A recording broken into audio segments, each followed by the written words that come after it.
10 kali pertemuan kita lewati, alhamdulillah hasilnya lumayan bagus, dan mudah-mudahan ini nantinya kader-kader kita, karena yang ikut sertakan dalam pelatihan itu adalah dari ranting-ranting yang ada di cabang Labius 1 ya. Jadi diharapkan nanti mereka kader-kader itu bisa menjadi imam, terutama di langgar-langgar yang ada di ranting masing-masing.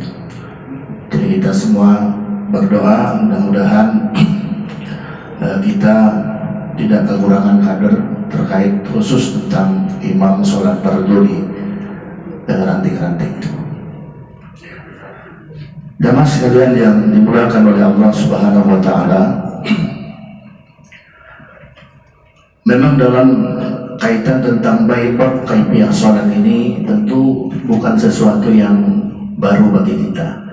Jadi kita sering mendengar, ya, bahkan mungkin kita sering membaca tentang kaifiyah sholat yang sesuai dengan sunnah Rasulullah SAW. Nah, tentang bab kaifiyah sholat ini sebelumnya sudah dimuat di dalam putusan tarjih, itu sebanyak 2 kali. Yang pertama adalah di dalam HPT jilid 1, kemudian dimuat pula dalam himpunan putusan tarjih jilid yang ketiga. Nah, jadi jilid yang ketiga ini yang bawah ini, nah ini dibahas dan diperinci tentang kaifiyah sholatnya. Sedang pada putusan tarjih jilid 1 itu tidak begitu serinci yang sebagaimana yang diputuskan dalam HPT jilid 3 ini. Nah, jadi kaifiyah sholat yang termuat di dalam HPT jilid 3 ini adalah merupakan hasil daripada Munas Tarjih yang ke-29 di Yogyakarta. Kemudian hasil putusan ini ditanfiskan pada tahun 2015. Sudah lawas baik, artinya sudah hampir 9 tahun.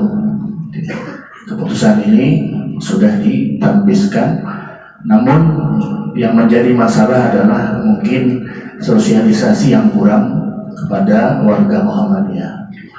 Nah, ini. Jadi maksud kita dalam pelatihan ini, bimbingan ini adalah bagaimana warga Muhammadiyah itu melaksanakan keputusan-keputusan yang telah diputuskan oleh pimpinan pusat Muhammadiyah melalui majelis tarjih terkait khususnya tentang kaifiyah sholat fardu ini. Karena kita amati juga, kita sering melihat juga sumber perbedaan yang terjadi antara warga Muhammadiyah dan saudara-saudara kita yang salafi, ya, sering kita lihat dalam pengamalan kaifiyah sholat. Ya, mungkin perbedaannya terkuat dalam hal bagaimana cara mengangkat tangan ketika takbiratul ihram, atau bagaimana ketika melaksanakan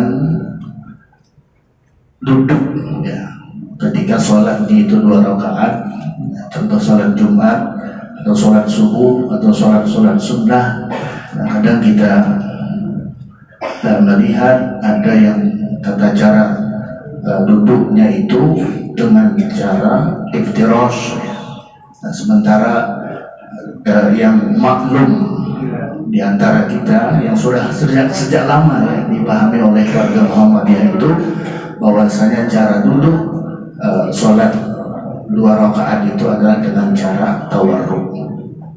Nah, ini mungkin sumber perbedaan itu Pak yang kembali mencuat, karena sebagian ada yang melaksanakan duduknya itu dengan ikhtiras, lalu kita yang kurang paham ini kadang-kadang bertanya-tanya, kenapa jadi begini?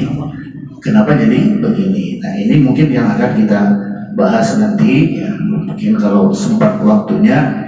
Nanti kan sudah jam 11:30, zuhur jam 12:30.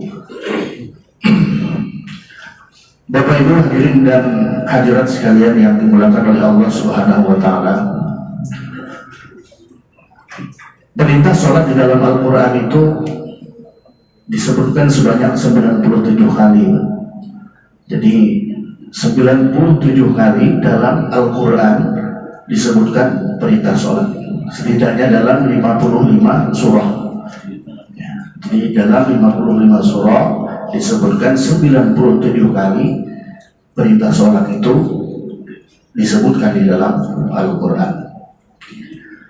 Nah, kalimat yang pertama di dalam Al-Quran itu akan kita dapatkan kalimat atau lafaz sholat, itu sebanyak kurang lebih 82 kali di dalam Al-Quran. Jadi pakai kalimat sholat. Nah, kemudian yang kedua adalah dengan lafaz atau kalimat ruku'. Nah, ini juga sama dengan sholat. Jadi ruku' itu sebanyak 5 kali disebutkan di dalam Al-Quran. Nah, kemudian yang ketiga adalah lafaz atau kalimat sujud. Ya, sujud itu sebanyak 5 kali disebutkan di dalam Al-Quran. Kemudian yang keempat juga terkait tentang perintah sholat, itu disebutkan ada lafaz aqimis sholat. Ya. Sehingga fi'ilnya itu adalah fi'il amar lil mukhatab, artinya untuk mufrad. Aqimis sholat itu sebanyak 2 kali disebutkan di dalam Al-Quran. Ada juga kalimat aqimu, ya, aqimu, ya, perintah lil mukhatabin untuk jamak, ya, aqimus sholat. Nah, itu juga disebutkan di dalam Al-Quran itu sebanyak 2 kali. Adapun surah yang terbanyak dalam Al-Quran dalam hal perintah untuk melaksanakan atau mendirikan sholat itu adalah dalam surah Al-Baqarah. Nah, jadi dalam surah Al-Baqarah itu yang paling banyak, Pak. Ada sekitar 11 kali disebutkan di dalam Al-Quran terkait tentang perintah sholat. Adapun konteks perintah sholat dalam Al-Quran itu, di antaranya adalah sebagai sarana untuk mendekatkan diri kita kepada Allah. Nah, jadi fungsi daripada sholat itu adalah untuk mendekatkan diri kita kepada Allah.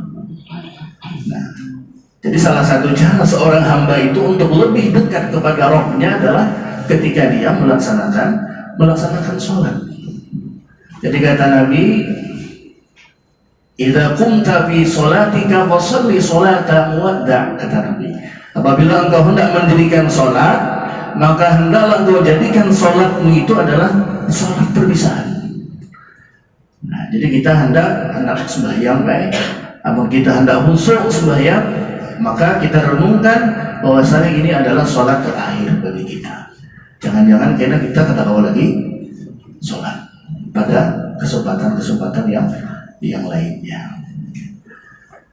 Kemudian konteks perintah sholat di dalam Al-Quran itu juga adalah sebagai penjagaan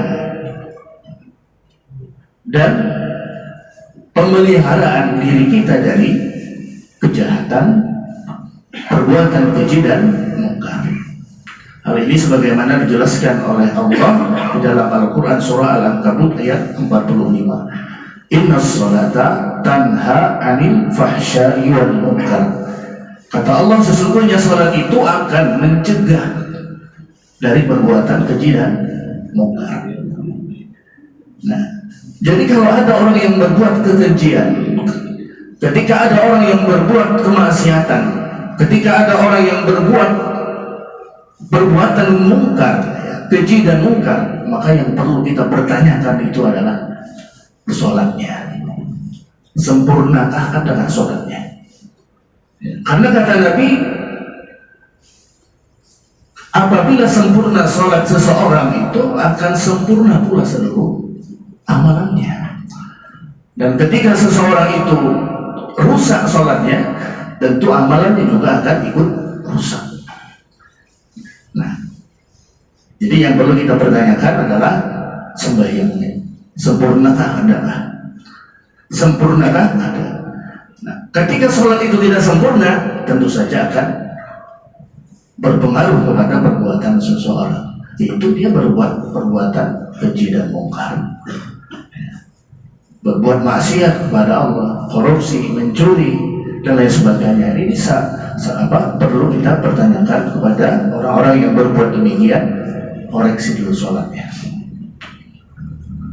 Kemudian yang selanjutnya adalah sholat itu adalah sebagai wujud syukur kita kepada Allah.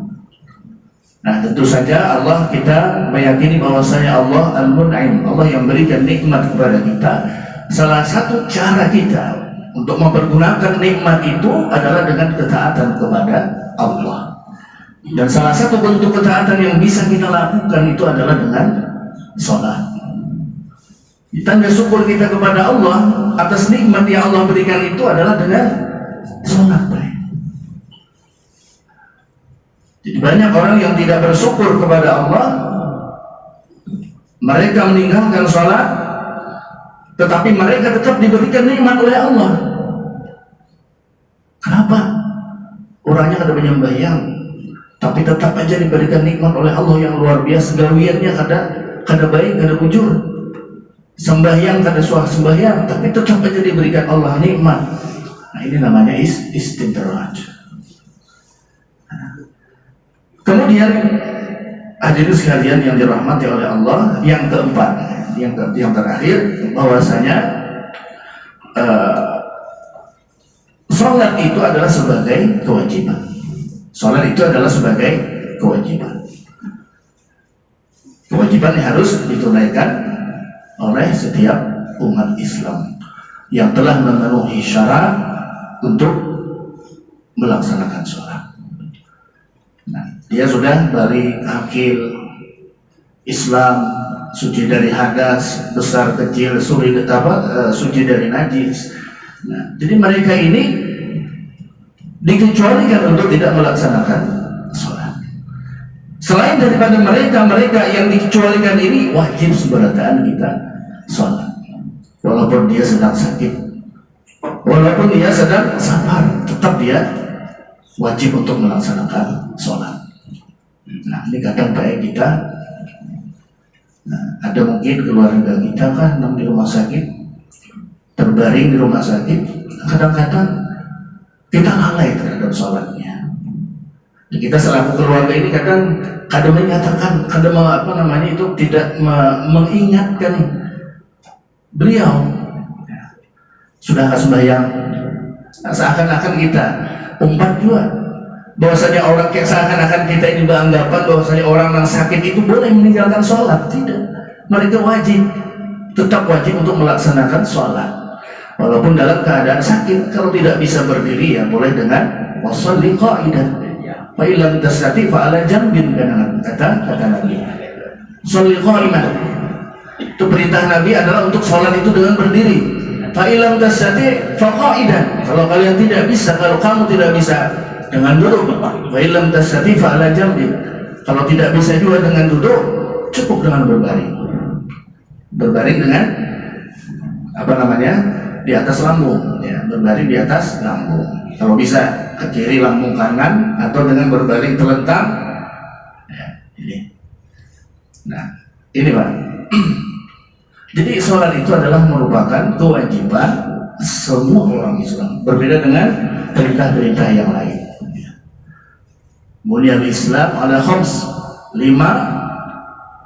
Ya, bangunan Islam itu ada 5. Islam itu berdiri dan tegak atas 5 perkara: syahadat, kemudian sholat, yang ketiga adalah puasa Ramadan. Nah, berbeda dengan puasa. Kalau puasa itu tidak diwajibkan bagi orang yang uzur, ya, misal dia sedang sakit, atau dia sedang safar, atau dia sedang haid, nifas. Tetapi bagi mereka itu wajib untuk mengganti di hari-hari yang lain, atau dengan membayar fidyah. Begitu pula dengan zakat. Ya, zakat itu tidak diwajib bagi setiap kaum muslimin. Orang miskin tidak wajib. Lebih lagi zakat mal, zakat harta itu tidak diwajibkan bagi orang yang belum sampai nisab dan haulnya. Begitu pula dengan ibadah haji juga tidak diwajibkan bagi orang yang tidak mampu. Kata Allah, walillahi 'alan nasi hajjul baiti man istata'a ilaihi sabila. Ya, ibadah haji itu hanya wajib bagi orang yang mampu saja, mampu secara materi dan mampu secara fisiknya. Jadi dua-duanya harus mampu. Nah, inilah jamaah Bapak Ibu sekalian, sedikit muqaddimah ya tentang sholat fardu, tentang perintah sholat fardu. Kemudian ya, masuk kita kepada tata cara sholat ya, yang tadi sudah disampaikan. Ini adalah putusan tarjih yang putusan tarjih yang ke-29 yang dirangkum dalam himpunan tarjih jilid 3 itu. Nah, bahwasanya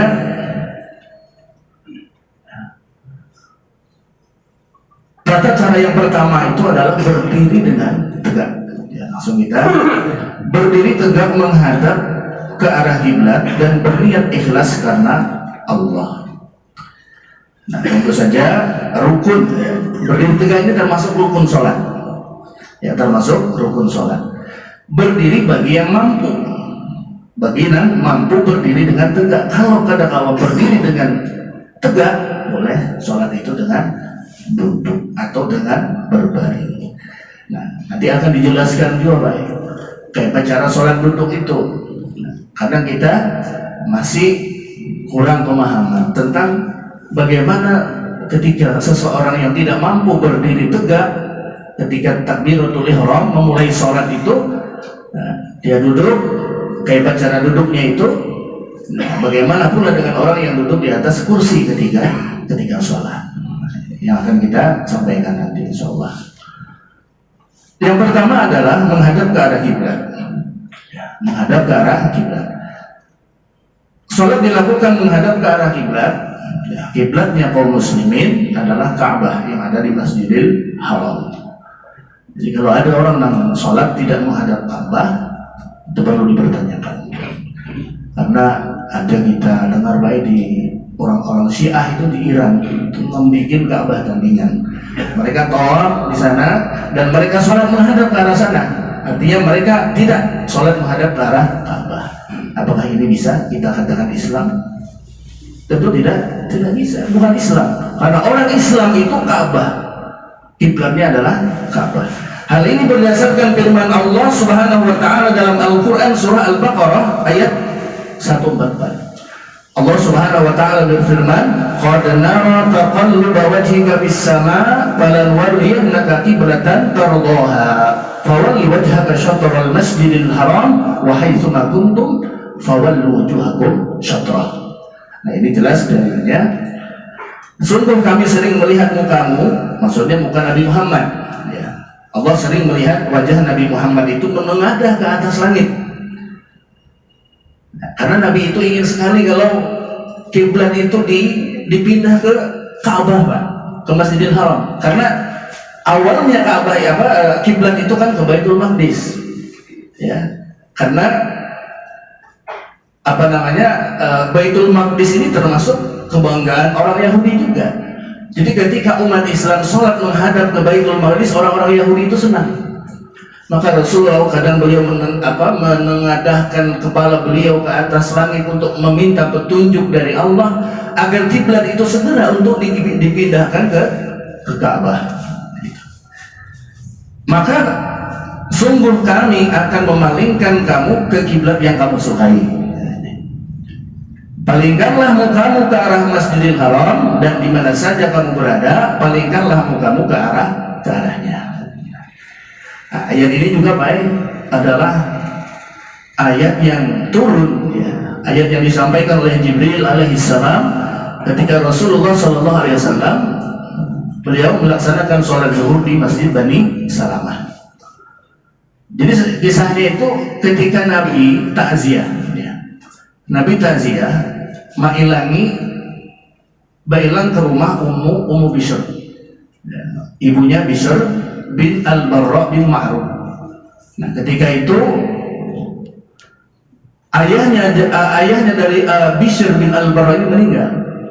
Nah, karena sahabat Nabi, lalu Nabi mendatangi rumah untuk bertakziah ke sana. Nah, di Al-Barra, Bishr bin Al-Barra ini juga sahabat Nabi, ya, anaknya sahabat Nabi, abahnya juga sahabat Nabi. Nah, Bishr bin Al-Barra ini meninggal pada tahun ke-7 Hijriah, sedangkan ayahnya meninggal pada tahun kedua Hijriah. Ya, pada saat peristiwa perpindahan arah kiblat dari Baitul Maqdis ke Masjidil Haram. Jadi ketika itu Nabi sholat di Masjid Bani Salamah.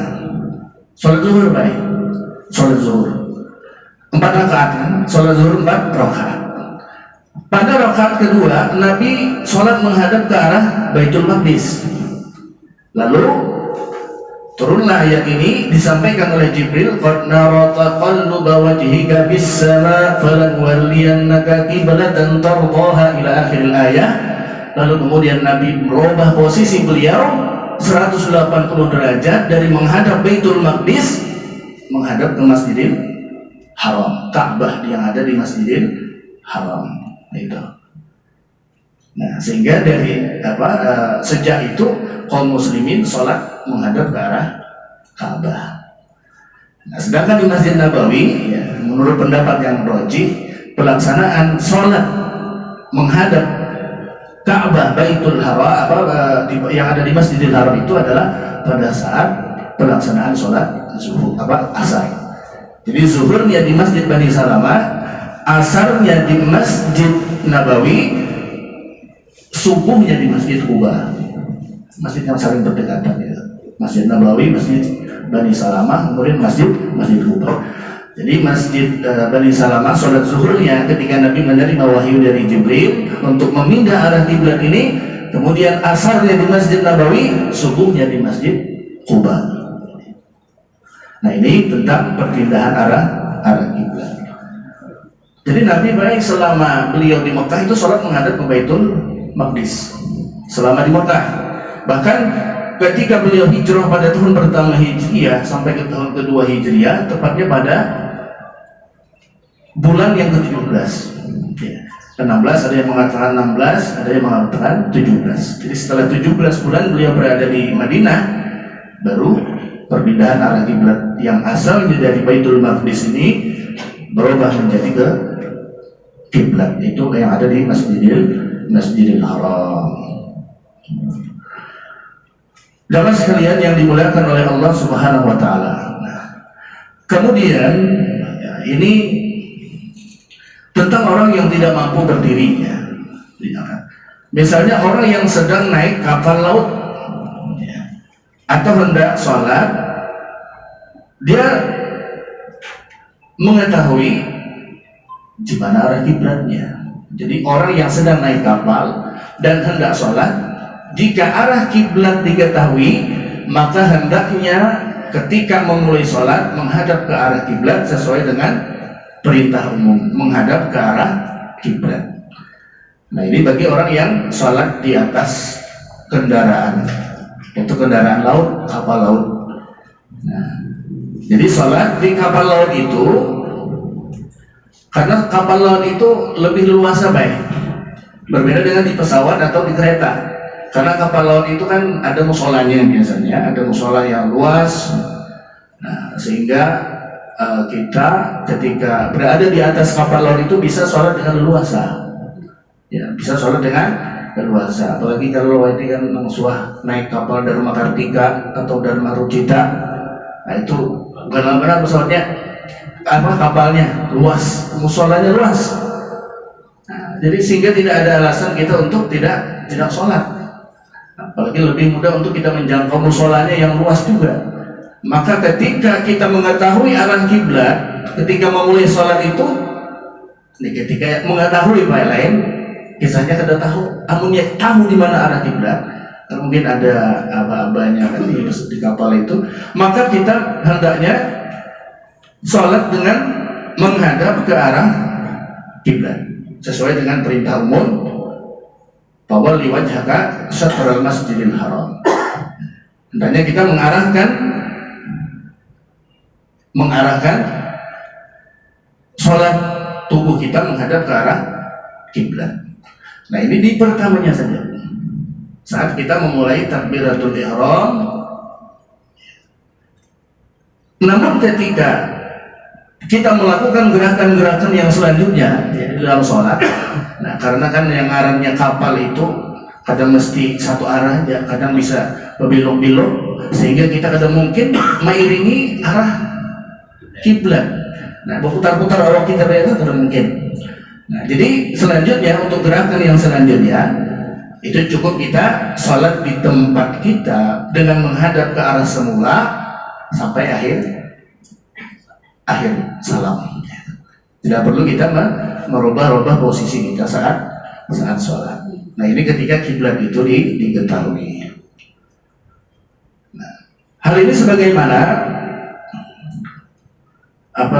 hadis Rasulullah SAW dari Anas bin Malik, ia berkata bahwasanya adalah Rasulullah SAW apabila hendak mengerjakan sholat, maka beliau ketika di atas kendaraannya, beliau menghadap ke arah kiblat, lalu bertakbir untuk sholat, kemudian melepaskan kendaraan atau untanya, membiarkannya berjalan, kemudian terus sholat ke arah mana kendaraan beliau itu menuju. Jadi ke arah mana untanya itu menuju.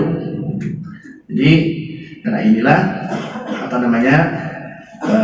dalil yang menjelaskan bahwasanya ketika kita memulai sholat, ketika arah kiblat itu diketahui, hendaknya kita sholat menghadap ke arah kiblat, ini yang di kapal tadi.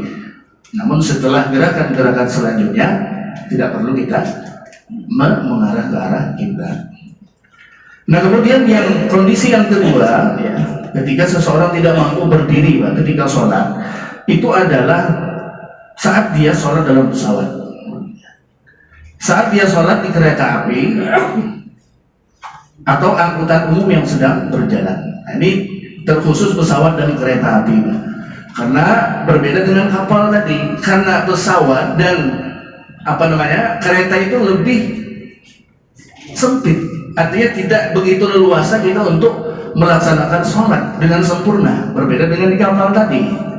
Maka ketika seseorang yang sholat di dalam pesawat atau di dalam kereta api, maka ketika memulai sholat cukup menghadap sesuai dengan arah kursinya.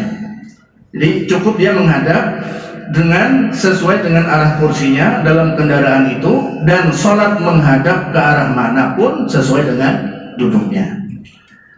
Nah, jadi kita kalau nyalain pesawat, hendak sembahyang, ya, cukup kita sholat di tempat duduk kita dan menghadap ke depan, ya, di mana arah kursi kita. Tapi yang lebih diutamakan kalau mampu melaksanakan takbiratul ihram itu dengan berdiri. Ya, takbiratul ihramnya lebih-lebih kalau sampai mampu membaca surat Al-Fatihah yang juga merupakan rukun sholat itu dengan berdiri. Mungkin lah kira-kira kita berdiri di pesawat Tuhan. Bisa aja lah, insya Allah bisa. Okay. Atau di tempat duduk itu bisa berdiri, Pak. Berdirinya saja. Berdiri saat takbiratul ihram, kalau bisa sampai membaca surat Al-Fatihahnya. Nah, sehingga kemudian setelah mampu berdiri tadi, karena rukuknya tidak mungkin, sujudnya tidak mungkin, cukup dengan duduk saja di tempat duduknya, kemudian rukuk dengan membungkukkan kepala lebih tinggi daripada saat kita sujud. Gitu. Kalau mampu berdiri, kalau ada mampu berdiri ya duduk Bapak. Nah, ini begitu pula dalam kereta api, karena tidak begitu leluasa kita untuk melaksanakan sholat dengan sempurna, ya, berbeda dengan di kapal tadi. Nah, kemudian bagaimana dengan orang yang menaiki kendaraan pribadi?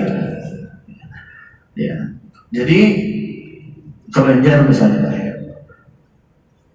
pakai mobil pribadi. Nah, pakai mobil pribadi, aku di kendaraan, sembahyang di kendaraan aja. Kayak mana? Ini misalnya ada sopir, mana ada sopir. Kita di samping duduk. Nah, ini adalah sesuatu yang tidak bisa kita jadikan alasan untuk melaksanakan sholat di mobil. Karena tempat itu banyak. Dalam perjalanan itu kita aja mulai ke Banjar itu banyak sekali masjid sholat. Atau pom bensin itu kan banyak. Sepanjang jalan itu ada pom bensin, bisa kita singgah sholat di musola. Bisa kita sholat di musola, di masjid-masjid, di musola atau di pom bensin yang ada musolanya. Nah ini, jadi dan Allah pun memberikan kemudahan bagi orang yang tidak bagi musafir itu kan diberikan keringanan oleh Allah, diberikan keringanan untuk menjamak dan mengqashar. Dijamak sholatnya, dikosor sholatnya, bisa dengan jamak takdim, bisa dengan jamak takhir. Nah, artinya ketika kita sudah mengetahui bahwasanya kita hendak berangkat misalnya ke Banjarmasin, ya ketika sudah sampai waktu zuhur kita masih di rumah, jamak sholat dengan jamak takdim, zuhur asar 4 rakaat karena kita belum sabar. Artinya apa? Artinya mudah, tidak ada alasan bagi kita untuk meninggalkan sholat ketika kita berada di kendaraan yang bisa kita atur di mana tempat singgahnya. Karena kalau pesawat kan mungkin kita mengatur, pilot singgah sini mungkin.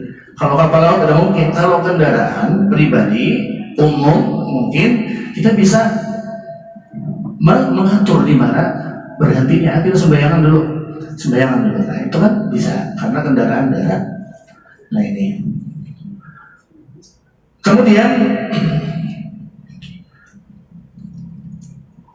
bagaimana dengan orang yang sakit? Nah jadi kan tidak mampu berdiri dengan tegak karena sakit, yang tidak bisa bergerak apa-apa, artinya tuh garingnya tuh kayak gak ada kata awal sama sekali bergerak awak. Bagaimana dia melaksanakan sholat?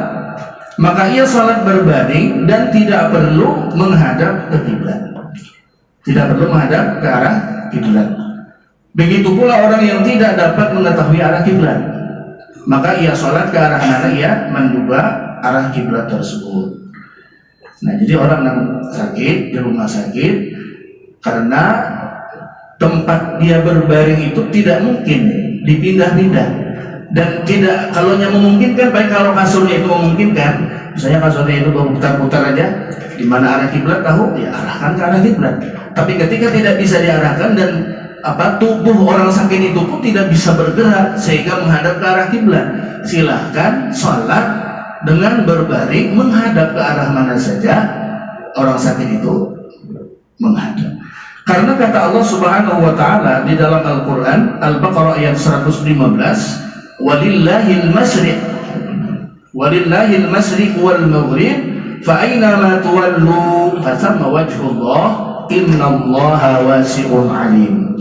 Dan kepunyaan Allah lah timur dan barat, maka kemanapun kamu menghadap disitulah wajah Allah. Sesungguhnya Allah maha luas rahmatnya lagi maha mengetahui. Jadi kemana saja kita menghadap, ya situlah wajah Allah Subhanahu wa ta'ala. Nah kemudian yang selanjutnya yaitu berdiri, ya. Jadi menghadap ke arah kiblat. Kemudian yang kedua adalah berdiri apabila tidak ada halangan untuk berdiri. Ya, orangnya mampu aja berdiri. Nah, orangnya mampu saja untuk berdiri, tapi dia menjadikan alasan untuk sholat itu duduk. Nah, siapa? Tentu ketika orang mampu itu mampu berdiri, tapi dia tidak sholat dengan berdiri, apakah sholatnya sah atau batal?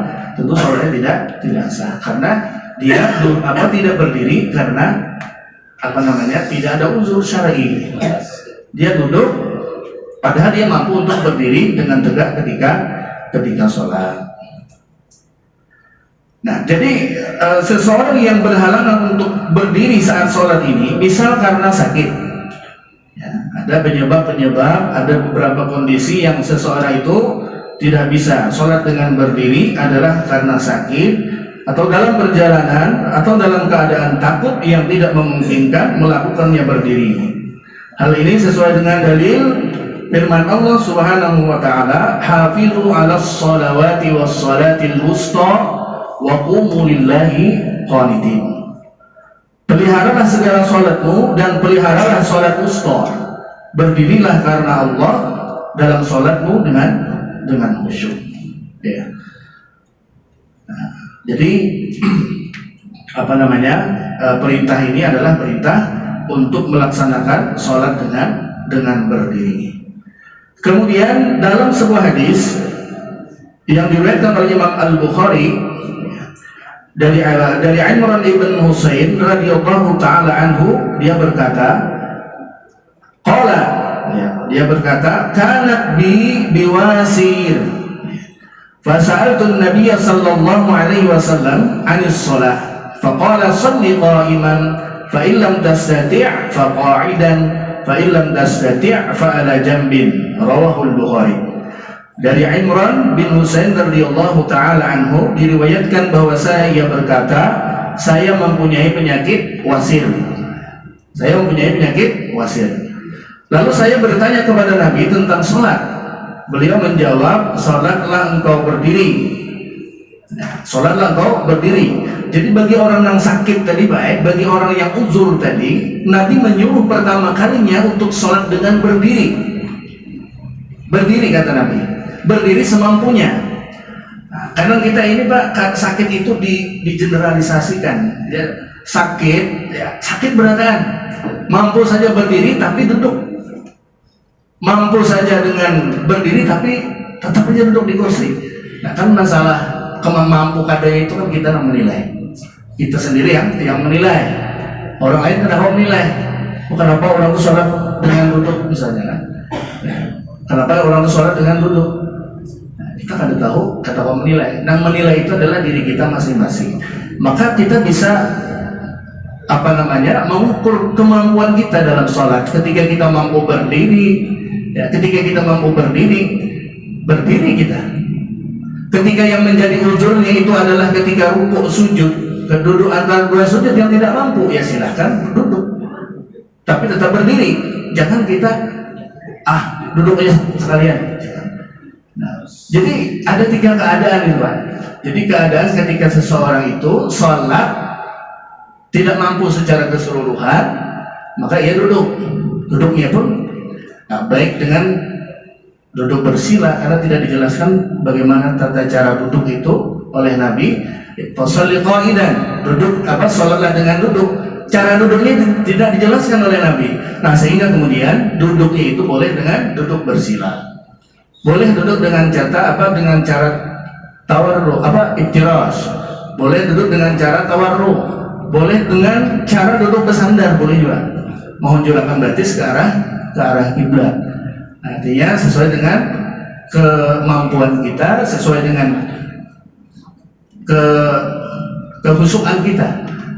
Jadi kalau dipaksa-paksa kita yang nyaman kayak ini, misalnya lebih husuk dalam dengan cara duduk demikian, maka itu yang kita lakukan. Jamaah sekalian yang dimuliakan oleh Allah Subhanahu wa taala, adapun mengenai tentang mengerjakan sholat dalam keadaan duduk, sesuai dengan hadis Nabi di atas, jika ia masih bisa duduk, tidak ada penjelasan tentang bagaimana cara duduk sholat orang yang tidak bisa berdiri. Maka para ulama berbeda pendapat tentang mana yang paling afdol. Kebanyakan ulama mengatakan dengan cara duduk bersila. Nah, ini ada ulama yang mengatakan bahwasanya duduknya itu adalah dengan bersila. Ada pula yang mengatakan dengan cara seperti saat tahiyat awal, yaitu dengan cara iftirash. Ada pula yang mengatakan dengan cara tawarruk, seperti hanya duduk saat tahiyat akhir, atau bisa juga dengan duduk yang dengan cara duduk yang lain, yaitu dengan cara tadi bersandar, meluruskan kaki menghadap ke arah kiblat. Ia bisa duduk di atas kursi atau bangku. Dan begitu pula dengan duduk di atas kursi. Nah, mengenai tata cara duduk di atas kursi ini, Pak. Nah, yang perlu untuk kita ketahui, kadang kita sholat itu duduk di atas kursi. Duduk di atas kursi. Nah, bagaimana posisi kita saat meletakkan kursi itu? Posisi kursi itu di mana sopnya? Jadi di sini ada 3 kondisi. Orang yang salat dengan memakai kursi itu, yang pertama adalah ketika orang yang salat di atas kursi itu dia tidak mampu untuk berdiri. Artinya salatnya tetap di kursi dari awal hingga akhir, dari takbir hingga salam. Maka posisi kursinya itu disejajarkan dengan bagian kaki belakang kursi itu disejajarkan dengan ujung sop, atau disejajarkan dengan ujung tumit makmum yang ada di kiri atau yang ada di kanan. Jadi ukuran sop dengan kursi itu adalah ujung kaki kursi belakang disejajarkan dengan ujung tumit orang yang ada, makmum yang ada di kiri atau yang kanan. Nah, ini ketika seseorang sholat dengan kursi dari awal hingga akhir. Kemudian kondisi yang kedua adalah ketika seseorang itu yang sholat di atas kursi tapi dia mampu berdiri. Mampu berdiri saat takbiratul ihram, sampai membaca surah, ya. Kemudian bahkan sampai rukuk pun dia mampu rukuk. Rukuk, tidak dia mampu tidak. Masalahnya ketika sujud, ketika duduk antara 2 sujud, ya, itu yang jadi masalah. Karena kaum melipat betis. Alasan mungkin karena ketika itu tidak bisa melipat betis. Nah, lalu bagaimana cara mantap kursinya? Maka posisi sopnya itu, kursinya itu, ini bagian mukanya pulang. Nah, betis kursi yang di muka itu diandak di ujung sop. Artinya bermundur sedikit pada sop. Jadi ujung kaki kursi bagian muka itu disejajarkan dengan ujung sop atau dengan ujung tumit makmum yang ada di kiri dan di kanan. Artinya mundur ke belakang.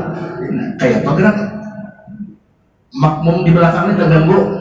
Nah, makanya orang yang sholat dengan itu memakai kursi itu baik. Istilahnya itu tahu diri lah. Ya, jangan hadap belakang muka sampai jangan baka ujung aja. Artinya supaya tidak mengganggu orang yang sholat di belakang atau sholat di sop yang belakang atau sholat di sop yang di ujung-ujung. Nah, sekiranya kada mengganggu orang yang ada di belakang. Nah, ini. Nah, begitu pula dalam kondisi ketika seseorang itu tidak mampu berdiri, dirinya yang kada mampu, takbiratul ihramnya kada mampu, al-fatihahnya kada mampu baca karena kada awal terlalu lawas berdiri. Nah, sehingga ia sholat duduk. Takbirnya yang sholat yang ada berdirinya itu dia duduk.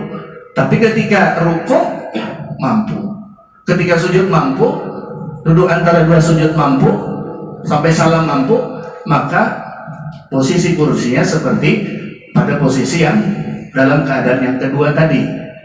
Artinya dimundurkan sedikit. Karena kalau terlalu maju itu, nah, ngalihkan sujudnya, ngalihkan rukuknya, itu. Jadi agak di belakang sedikit posisi kursinya. Tapi tadi ketika seseorang dari awal sudah tidak bisa melaksanakan dengan berdiri tegak, maka posisi kursinya tetap disejajarkan dengan tumit belakang, tumit bagian belakang makmum. Nah, itu ukuran lurusnya sop. Ya, ukuran lurusnya sop itu adalah tumit belakang. Bagi orang yang sholat dengan berdiri. Nah, bagi orang yang sholat dengan duduk, baik duduk di atas lantai, ya, terutama ini sholat yang duduk di atas lantai, itu ukurannya lurusnya sop itu adalah pantatnya, di pantat belakang, sejajarkan dengan tumit bagian belakang orang yang ada di kiri kanan. Ukuran lurusnya sop bagi orang yang sholat berbaring itu adalah pinggang. Jadi kalau misalnya ada orang masuk bayang berjamaah berapa, nah ukuran sopnya itu adalah pinggangnya, pinggang. Ya, pinggang itu disejajarkan dengan tumit. Ya, nah ini tata cara pelaksanaan sholat bagi orang yang tidak mampu dengan berdiri. Nah kemudian orang yang tidak bisa melakukan sholat dengan duduk, melakukan dengan berbaring di atas lambung, sebagaimana kata Nabi, ala jambin, maksudnya adalah berbaring dengan wajah menghadap ke arah kiblat. Ya, dengan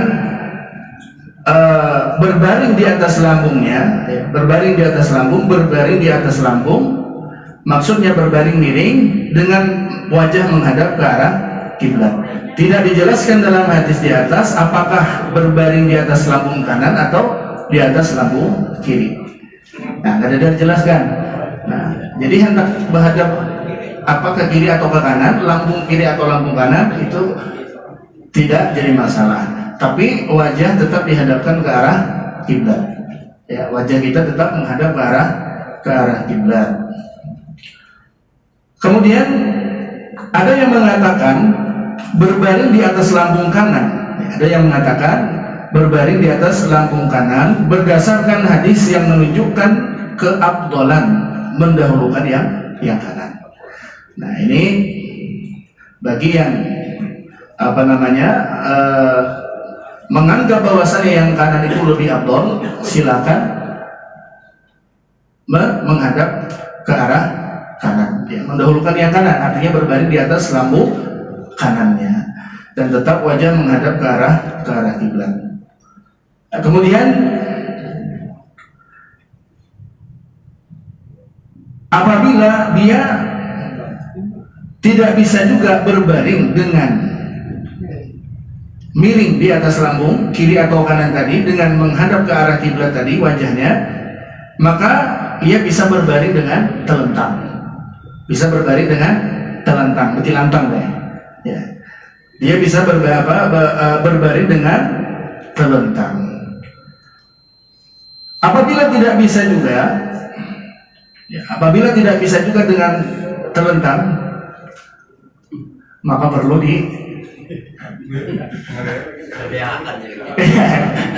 perlu disolat. Ya. Nah jadi ini berbaring, ya, ini berbaring itu paling anu dah, yang paling terakhir, yang paling penghabisan dah. Nah, jadi waktu kita sholat bertelentang itu, ya tetap kaki mengarah ke arah kiblat. Usahakan kalau kaki itu mengarah ke kiblat dan posisi kepala itu agak ditegakkan lagi dengan mengganjal, biasanya dengan bantal. Jadi bantal diganjal supaya kepala itu agak terangkat, ya, supaya kepala agak terangkat itu. Nah jadi atau biasa kan di rumah sakit itu kan, misalnya kalau ada orang garing di rumah sakit itu kan bisa pemutaran kan, bagian kepalanya diangkat. Nah itu, nah, dengan cara demikian. Jadi dengan sedikit mengangkat kepala, bagian kepala. Jamaah sekalian yang dimuliakan oleh Allah Subhanahu wa taala. Kemudian tentang niat. Ya, tentang niat dalam sholat, tentu saja setiap orang yang mengerjakan sholat harus dengan niat ikhlas karena Allah Subhanahu wa taala, dan niatnya itu adalah di dalam hati. Ya, niatnya itu adalah di dalam hati sebagaimana yang didefinisikan oleh jumhurul fuqaha. Al-iradatu al-mutawajjihatu nahwal fi'li ibtigha'an liwajhillahi ta'ala wa imtisalan li hukmihi. Jadi yang dimaksud dengan niat itu adalah kehendak yang ditujukan untuk melakukan perbuatan mengharap keridhaan Allah Subhanahu wa taala dan untuk mematuhi hukum-hukum Allah Subhanahu wa taala. Jadi kehendak yang ditujukan untuk melakukan perbuatan, ya, mengharapkan keridhaan Allah dan mematuhi hukum Allah Subhanahu wa Ta'ala. Nah, Syafi'iyah itu mendefinisikan niat itu adalah qasdul qalbi muqtaribun bi fi'lihi, kesengajaan hati yang muqaranah dengan fi'il, yang bersamaan dengan perbuatannya. Nah, ini Syafi'iyah. Tapi menurut ulama-ulama madhab Hanafi, Maliki dan Hambali, yang dimaksud dengan niat itu adalah al-iradatul mutawajjihatu nahwal fi'li ibtigha'an liwajhillahi ta'ala wa imtithalan li hukmihi. Jamaah sekalian yang dimuliakan oleh Allah Subhanahu wa Ta'ala, kemudian yang selanjutnya, pada saat berdiri tegak itu mengarahkan pandangan ke tempat sujud saat berdiri. Pandangan mata orang yang sholat diarahkan ke tempat sujud, ya, dimaksudkan agar semaksimal mungkin dapat dicapai kehusuan. Nah, jadi apa tujuan kita menghadap ke arah tempat sujud itu? Supaya semata-mata untuk mendapatkan kehusuan di dalam sholat. Coba aja kita kalau misal, ya, mata ketika sholat itu liar, kadang ke atas ke bawah, ke atas ke bawah, ke kiri ke kanan. Ketika melihat mata melihat ke depan, kelihatan bacaan-bacaan, kelihatan merek tape orang lah, ya. BAS, merek BAS, Odimor. Kalau kita baca tidak, nanti kan sudah nih melakukan apa, mengurangi kehusuan. Nah, apalagi misalnya kita apa namanya menghadap ke atas, menghadap ke atas, melihat cecak atau melihat jam, baik jam yang ada di aku jam berapa nih, nah kelihatan. Jadi melihat jam segini sudah, ke kiri kah ke kanan. Nah, jadi ketika kita melihat ke apa namanya ke tempat sujud, tempat sujud itu semata-mata adalah untuk menghadirkan kehusuan kita di dalam sholat. Orang yang khusyuk itu orang yang datang di IG kita ini, mereka tahu kita siapa yang datang. Masbuk, misalnya kita sembahyang, ada orang masbuk di samping kita, saking khusyuknya kita nih, kada tahu siapa yang datang di IG nih. Nah, kalau orang ada khusyuk kan biasa tersirit, menyirit kayak gini. Nah, ini yang datang. Kalau kita khusyuk, fokus pandangan ke tempat sujud, nah itu artinya apa namanya, siapapun tidak akan kita pedulikan, siapapun yang apa, karena memang pandangan kita tertuju ke arah tempat sujud di dalam sholat. Sebagaimana Allah berfirman di dalam Al-Quran, hafizu 'alas sholawati was sholatil wusta wa qumu lillahi qanitin. Berdirilah, ya, dalam sholat itu karena untuk mencapai kekhusyuan di dalam sholat. Kemudian yang selanjutnya, nah ini penting, adalah tentang melakukan takbiratul ihram dalam sholat dengan mengucapkan Allahu Akbar. Melakukan takbiratul ihram dengan mengucapkan Allahu Akbar. Takbiratul ihram itu adalah salah satu rukun sholat. Takbiratul ihram, yang rukunnya itu adalah lafaz takbirnya, Allahu Akbarnya, itu yang rukun. Nah, sedangkan gerakannya itu adalah sunnah. Nah, sehingga kemudian ada orang yang hanya mengucapkan Allahu Akbar, tapi dia tidak mengangkat kedua tangannya, tidak pula dia bersedekap. Nah, karena ini memang hukumnya adalah sunnah. Tetapi kita dalam Muhammadiyah, ya, sebagaimana yang dipahami oleh majelis tadi, kita ingin sholat itu adalah sesuai dengan petunjuk Rasulullah Sallallahu Alaihi Wasallam. Nah, artinya mengangkat kedua tangan dan membaca lafaz takbir.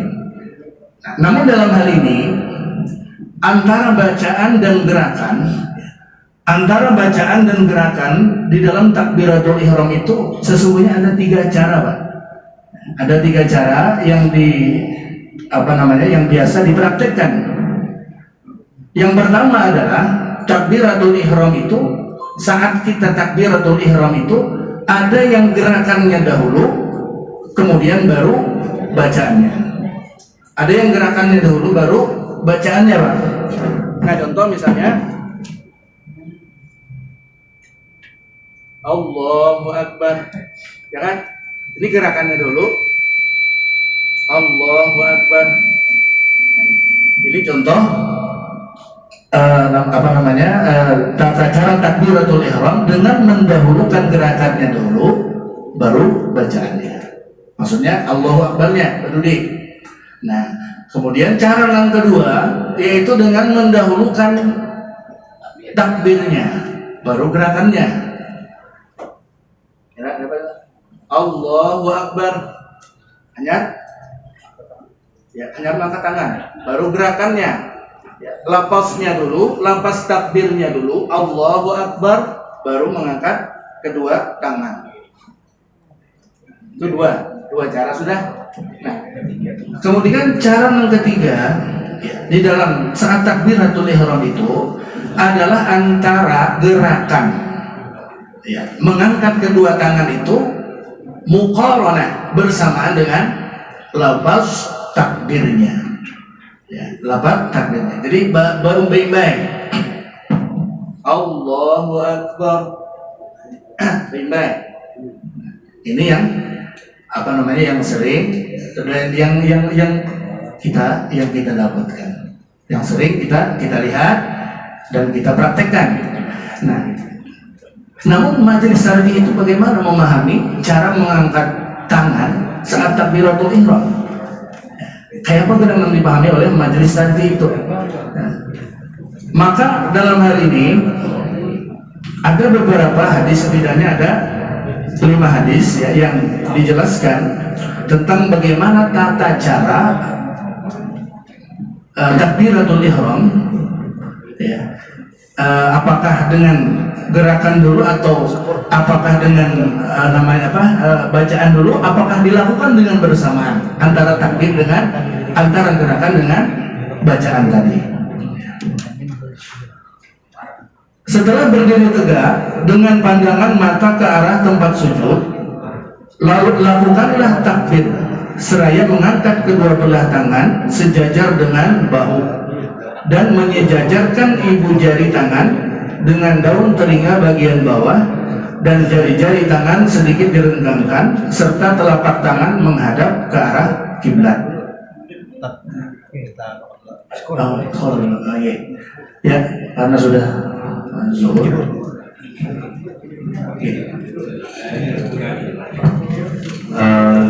Jemaah sekalian yang kami hormati, karena waktu zuhur sudah dekat, jadi untuk materi sampai di sini kita jeda sekitar support. Nanti setelah sholat zuhur kembali makan siang, nah kita fokus untuk mengikuti dan fokus sholat. Jadi makan siangnya setelah sholat, sekalipun sudah disediakan untuk makan siang, jadi kami himbau untuk makannya setelah kita sholat. Sekian dulu untuk materi, demikian kami sampaikan. Terima kasih. Assalamualaikum warahmatullahi wabarakatuh.